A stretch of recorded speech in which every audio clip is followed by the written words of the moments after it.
everyone. It's now afternoon because it just turned 12 p.m. here on Pacific time. My name is Daniela Vargas, and I am a nurse, and I work here in San Francisco, California.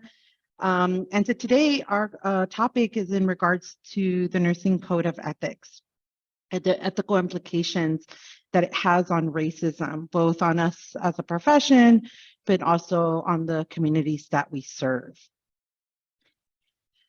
And so can we get the next slide, please? Okay.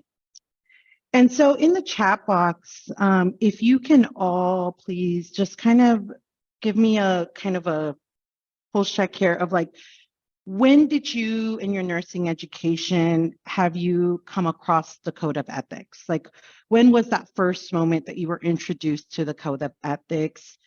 And if you haven't, please put no in the chat box.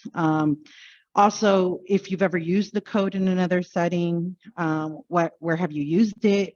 And if you haven't, also please put no in the chat box.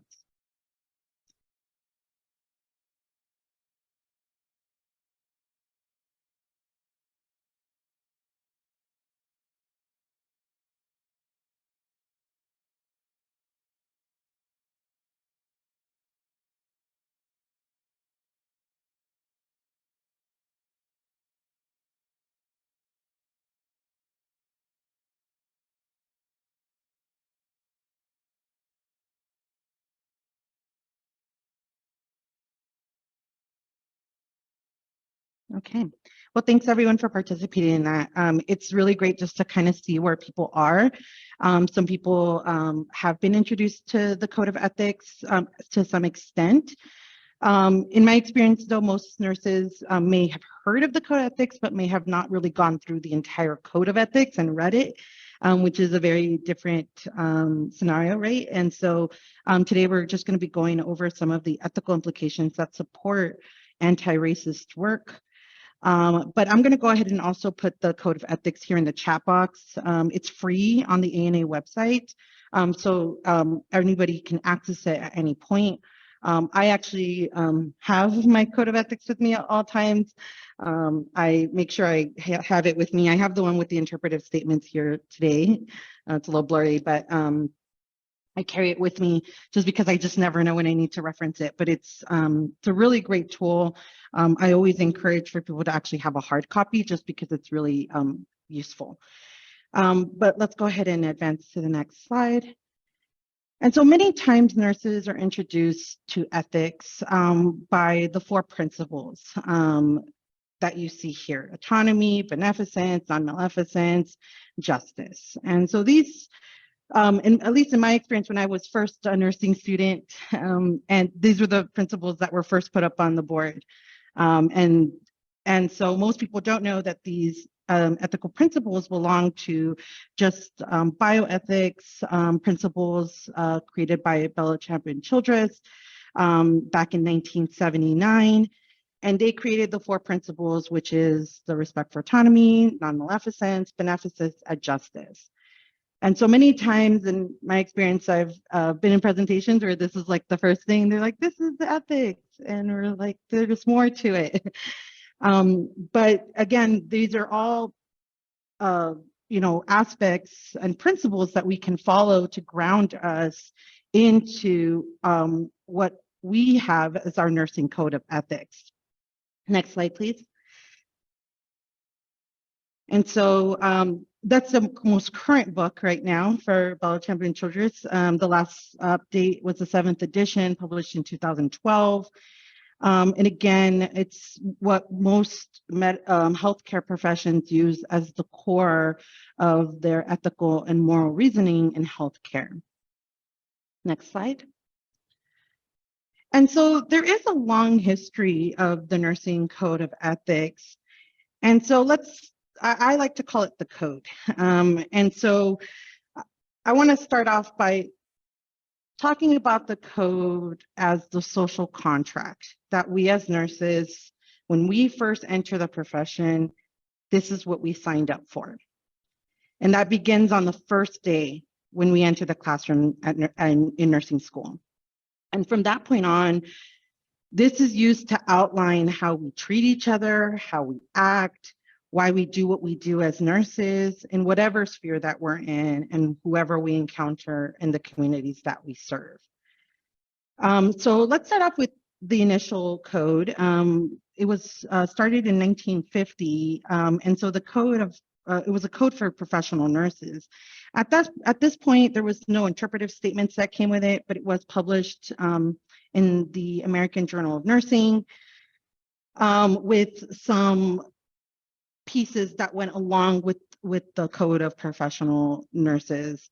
And then in 1960, it was revised. It consisted of 17 provisions with interpretive statements. And then in 1968, it really went through a revision. The biggest revision, I would say, is that it reduced the number of provisions from 17 to 10 to make it a little bit more manageable and for one to better understand how the code could be applied. But it also changed language in the code, which went from a very kind of passive and being able to say, okay, this is what we do, and now it's more of obligations from the nurse, what we want to attain as a profession and as a nurse as in an individual level. And so it really changed language from saying conserve life, alleviate suffering, and promote health into a more of a duty-based obligation, which was to respect the dignity of man and restricted by considerations of nationality, race, creed, color, or status, and to safeguard the individual's right to privacy. Now, what else was happening in 1968? Well, the civil rights movement was in full swing. And so the country was really coming to grips with what was going on in society. And so at that point, we had several federal legislations that had come through: the Civil Rights Act of 1964, the Voting Rights Act of 1965, the Civil Rights Act of 1968. And so the code really moved the profession forward and really holding us accountable to that social contract that we have now made with not only the profession, but again, the communities that we serve. In 1976, there was another revision, and again, the provisions were reduced. There were interpretive statements that were created, and now the language has gone from just kind of permissive to now it's mandatory. This is who we are as nurses. There's been other revisions since then. There was one in 1985, 2001, 2015. Next slide, please. And so this right here is a screenshot of one of the articles written by Dr. Beth Epstein and Dr. Martha Turner in regards to that updated Code of Ethics in 2015. So not only was there an update in the Code of Ethics in 2015, but also the guide and code for nurses with interpretive statements, which I kind of blurred and showed you. I'll show you in a second again on the screen. But so there was, again, some revisions in 2015. And so with that came that the Code of Ethics is an effective ethical code for nursing practice, and it must provide guidance on managing ethical problems that arise at the societal level, the organization level, and the clinical level. And so again, the code continues to transform itself, and the next revision of the code is going to be coming in 2025. So in 3 years, there will be a new version, or updated version, should I say, not new, but updated and revised version of the Code of Ethics. And so again, some of the things that we should look forward towards is really addressing racism in the Code of Ethics. Again, I'm going to go through several provisions that support anti-racist work and why racism or acts of racism violate our code of ethics. But again, there is no current language in the code of ethics that primarily talks about racism. And it needs to happen because of the fact that racism is so insidious. And unlike other forms of discrimination, it has profound historical roots in our country, but it also has caused harm to generations of nurses of color. And until we can put that on paper, that is something we are no longer going to stand for, then as a profession, it's really hard to move forward and do this work. And I always say that, every year we're voted to be the most ethical profession. And yet, it's hard to look ourselves in the mirror when the profession has perpetuated racism and continues to perpetuate it. And so until we really make a clear and conscious effort, both to dismantle it and to change the policies that have been in place, it's going to be very hard for us to move forward and transform and evolve the profession. Next slide, please. And so this is the updated codes, and hopefully in 3 years, we're going to see another update of the Code of Ethics. Next slide. Now, there's a lot of literature out there or should I say limited, not a lot, but there is literature out there in regards to nursing ethics and racism. Although there is a concern that we're still kind of scratching the surface in regards in the discipline of ethics, primarily in nursing ethics. Again, there's a lot of publications that are coming out right now addressing racism, but we're not really getting down to the ethical root.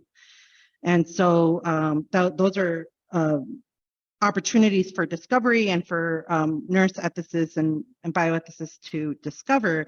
But again, there's a need for it because this is an ethical issue that impacts our profession.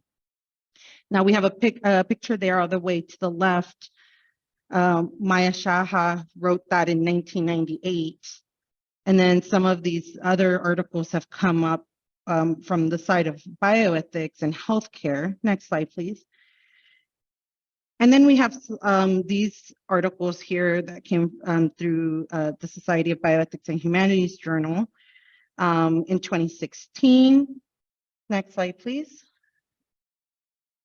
And then we also have these slides right here. These are the most maybe recent articles coming through the American Society of Bioethics and Humanities, American Journal of Bioethics. And these were published in 2001, again, addressing racism. And but again, still very much, it's healthcare focused and medical based, but again, there is a need for exploration regarding ethics and the nursing profession. Next slide. Now this year in 2022, Dr. Kamisha Russell, on the article on the left-hand side, she talked about the Black Lives Matter movement in their piece on moving the movement, bioethics in the time of Black Lives Matter.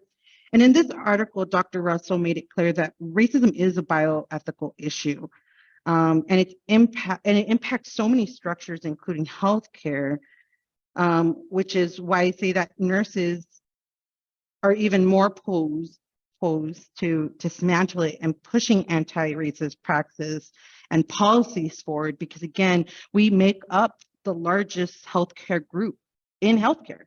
And why not nurses? All right, we're already addressing it now, even within the profession.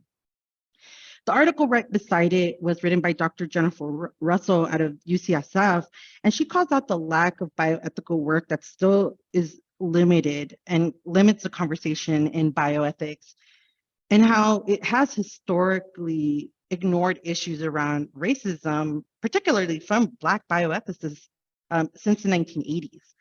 And so again, it's an issue that continues to need attention, not only from the bioethics side, but also from the nursing ethics side. Next slide, please. We got a lot of work to do, right?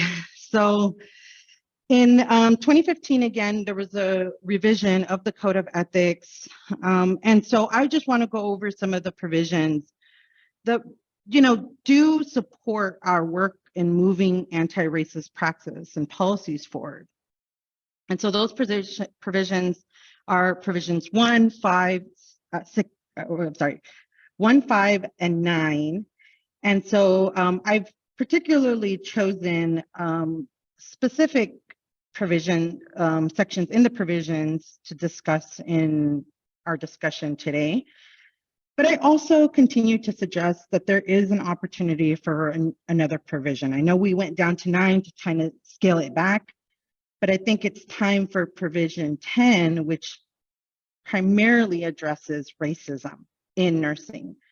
And we need provision 10 specifically addressing racism for many reasons: accountability, implementation.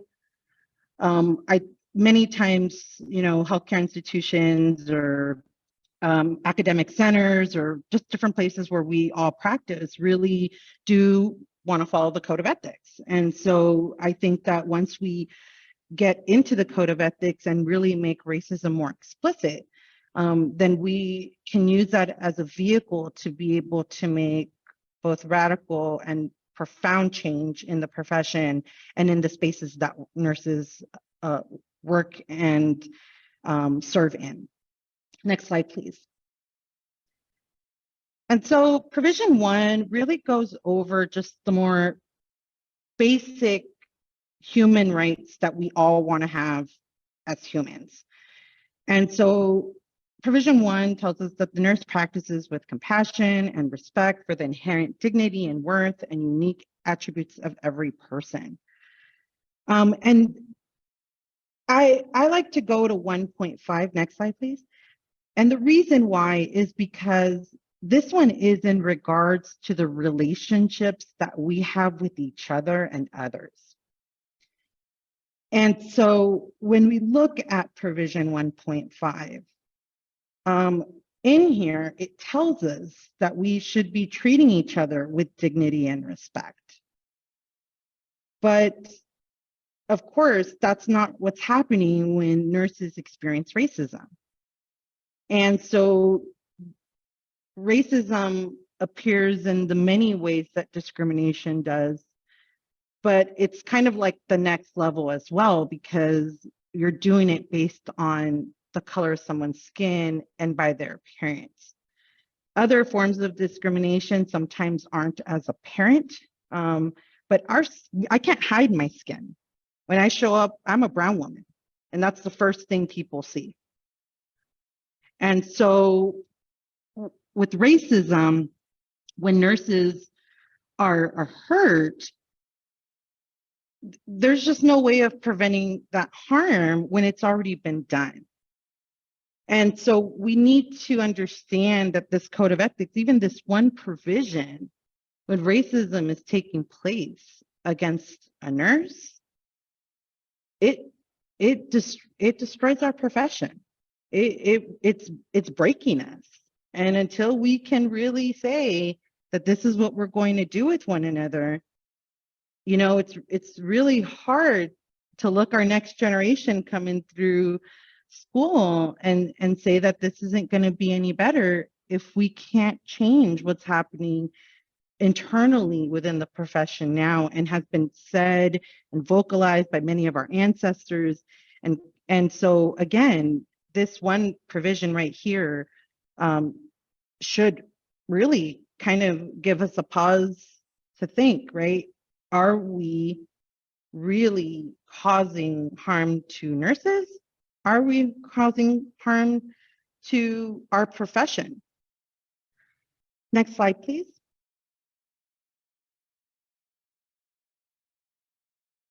Now, I just wanted to put these questions in there to kind of think about things in regards as we go through these provisions. For example, when encountering racism in your practice area, how did this impact your profession of nursing and your relationship with the profession?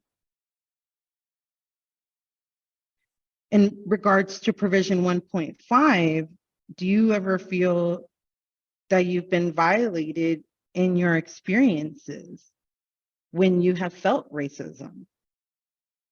Was this by a colleague, or was it by a patient? Or was it from a patient to yourself or a colleague? Next slide.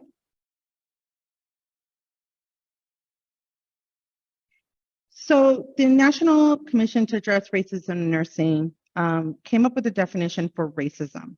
Racism is assaults on the human spirit in the form of actions, biases, prejudice, and an ideology of superiority based on race that persistently causes moral suffering and physical harm to individuals and perpetuate systemic injustices and inequities. Next slide.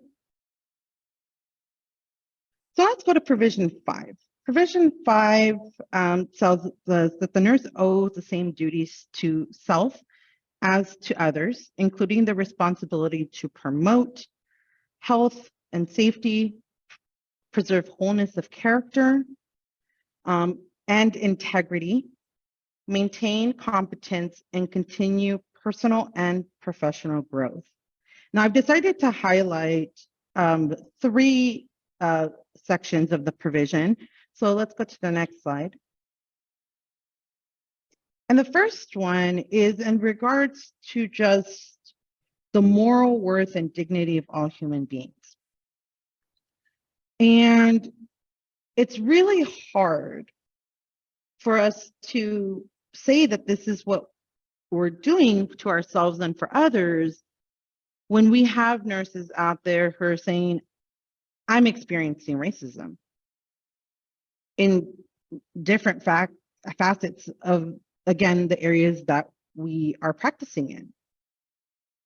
Sometimes nurses first, experience this in nursing school, and that's where it starts. And you start kind of wondering, is this just me? Am I just thinking things a little too hard on this? And then as they continue to move on within the profession and into the different jobs that they have or career paths, they start to realize it's a pattern. And so how can we move ourselves forward, both personally and professionally, when racism also creates barriers for those who have to experience it constantly, and also just the constant stress that creates on our bodies? Every day having to go through it and experiencing these experiences, it leaves a toll on our bodies, physically, mentally, emotionally. Next slide, please. Now, 5.5 talks about the competence and continuation of professional growth. And many times racism shows up in ways that have been now built in more structurally. People don't really always recognize them right away because people assume, oh, well, someone just didn't get the day off, or, that person got declined for funding for their degree. But many times it's people of color who, when wanting to continue on in their professional growth, really start feeling barriers in them being able to maintain that professional growth. And so it's one of those things where we as nurses have to look at our policies, the policies that we've created, because many times what occurs is that we've now normalized many of these policies. And again, generations before could understand why those policies were first in place, but sometimes generations coming afterwards then lose that context about why certain funding is not available for people, or why certain people can't take time off for learning opportunities, or why people can't take time off to go to conferences, or, there's just a lot of barriers that sometimes get placed. And it's more disguised as like, well, we just don't have the time, or we just don't have the funding. But yet other people can go and do these educational and professional opportunities. And then sometimes other nurses can also be held back using those same policies. So again, examining those policies with an anti-racist lens is really important in order to build equity. Next slide. Now, when nurses experience racism, it's really hard to sometimes concentrate on professional growth. It sidetracks us. And again, we're resilient. We can always, look for other ways to attain what we want to. And many nurses do. I'm sure there's many nurses in this room who said, no matter what barrier got placed in front of me, I went and did it anyways. But again, those roadblocks make it harder for us. And then it takes away that ability to be able to care for ourselves as a whole person, because now what we're doing more is being on this, just being on adrenaline all the time, because we're just trying to figure out how to get to point A to point B, but with all of those roadblocks in between us. And so professional growth here, if we're going to really say that we're wanting nurses to be lifelong learners and engage in, personal study, removing those racist policies that, and also just barriers that have been created by racism, those, if we can move those and again, build anti-racist practices and policies within those areas, then that leaves for nurses to not have to be battling every day to try to get the things that all other nurses get. And part of it, again, is disguised as policies, but again, many of them can be very harmful if we're not looking at them, again, from the anti-racist lens. Next slide.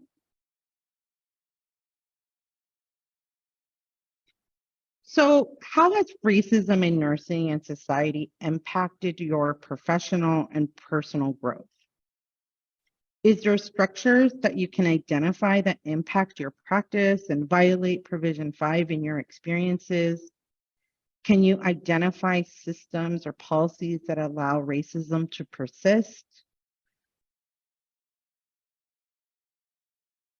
And that should say, what have you done?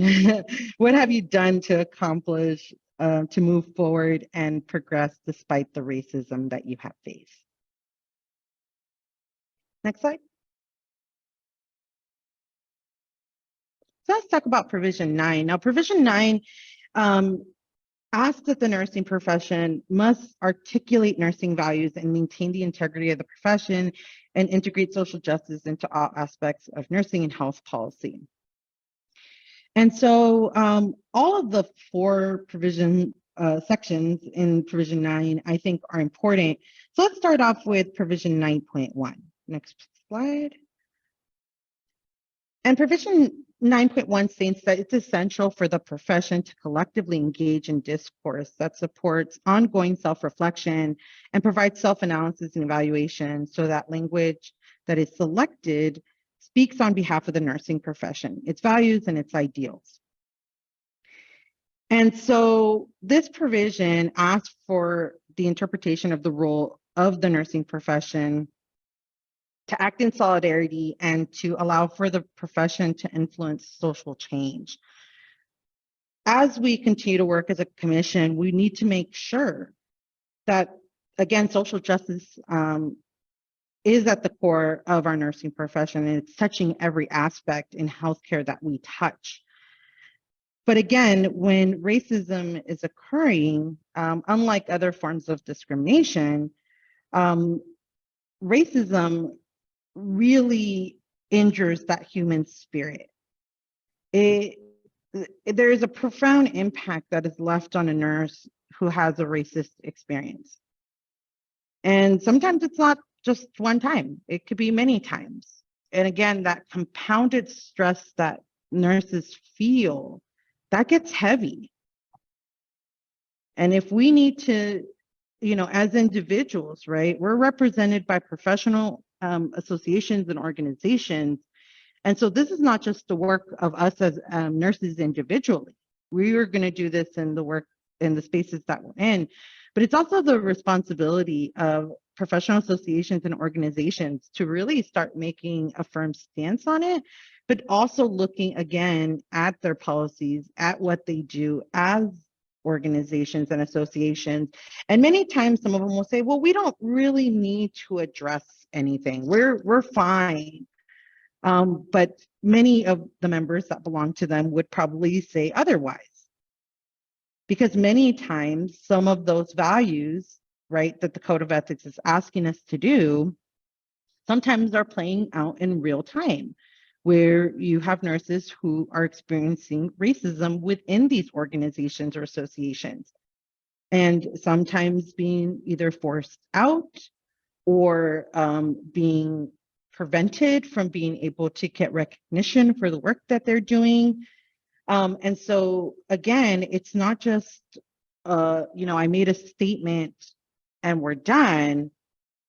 We have to collectively engage, not individually, right? We're doing that already by being here today, but also engaging in our associations, in those organizations that we belong to, and asking of them, what are we going to do about addressing racism within our organization, within our association?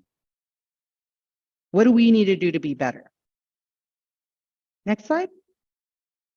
Now, provision 9.2 sets forth the need for balanced policies and practices regarding nursing education, workforce sustainability, nurse mitigation, and utilization as essential to achieving social justice.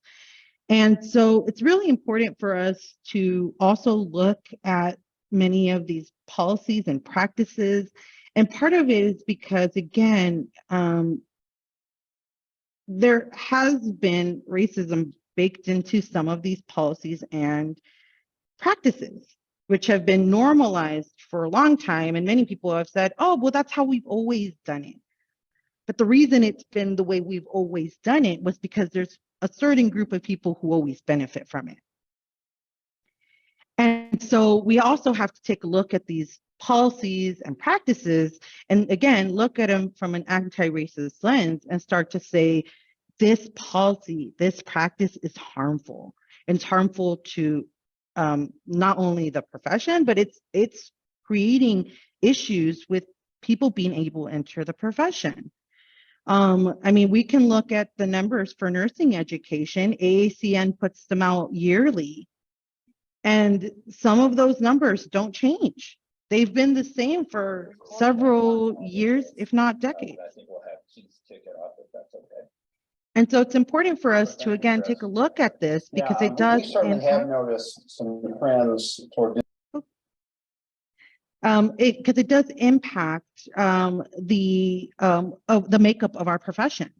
The very DNA of the profession right now is very much created by these policies and practices that have been historically used, and yet we do not question why we continue to use them. So again, if we're going to evolve as a profession and maintain the integrity of the profession, we have to look at those policies and practices with an anti-racist lens and start to say, you know what, maybe this policy and practice, we need to make a different one, or it needs to evolve, because who is being left out is a huge component of anti-racist work. Next slide.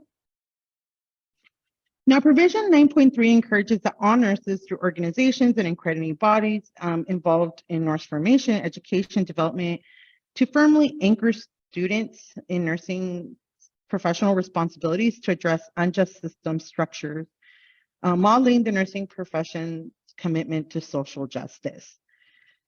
Now, this is where, again, we have a responsibility as we continue to do this work in dismantling racism, in really being able to start to have professional organizations, but also our accrediting bodies, licensure, all of those areas need to be on the same page that racism is no longer acceptable in the profession. There's been incidences where, again, nurses have been caught doing racist actions, and yet there has been no discipline or accountability.